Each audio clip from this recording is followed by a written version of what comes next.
March 2014, Russia's annexation of Crimea. The Russian army occupies the Ukrainian peninsula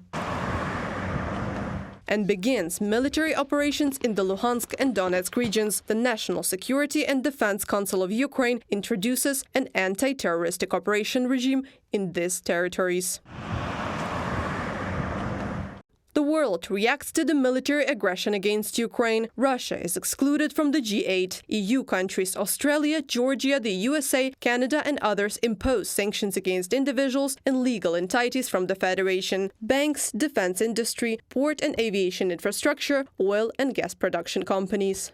The president also signed a decree that authorizes sanctions against individuals and institutions involved in actions that undermine democratic processes in Ukraine, threaten peace, sovereignty and territorial integrity of Ukraine. Eric Rubin, U.S. State Department spokesman, in a comment to BBC. Since Russia's occupation of Crimea and parts of the Donetsk and Luhansk regions, the civilized West has not eased its sanctions pressure on Moscow. And in the first 10 days after the start of Russia's full-scale invasion of Ukraine, the Federation became the world's most sub-sanctioned country, surpassing Iran, Syria, North Korea and Venezuela. In 2022, the European Union adopted 9 packages of restrictions against Russia, the United States 30. Kyiv's allies banned the sale of high-tech goods to Russia, equipment and technologies for the oil refining industry, aircraft, spare parts and equipment for Russian airlines, technologies for the airspace industry, dual-use goods, technologies and many other things. But we stand by Ukraine,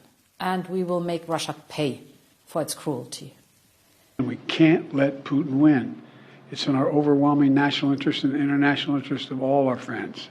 The European Union has closed its airspace to Russian aircraft. Dozens of major Russian companies and government agencies, including Putin's administration, the Foreign Intelligence Service and the Defense Ministry, have been blacklisted. Putin and his entourage, officials and oligarchs, are under personal sanctions. In 2023, the European Union, the US, Canada and UK and other allies of the Ukraine continued to put pressure on Russia. The EU Congress banned the import of depleted uranium from the Federation until 2040 and imposed restrictions on hundreds of individuals and entities involved in Moscow's circumvention of sanctions and strengthening of Federation's military-industrial complex. We defeated Russia in the battle for minds of the world. We have no fear, nor should anyone in the world have it. Ukrainians gained this victory, and it gives us courage, which inspires the entire world. Americans gained this victory, and that's why you have succeeded in uniting the global community to protect freedom and international law.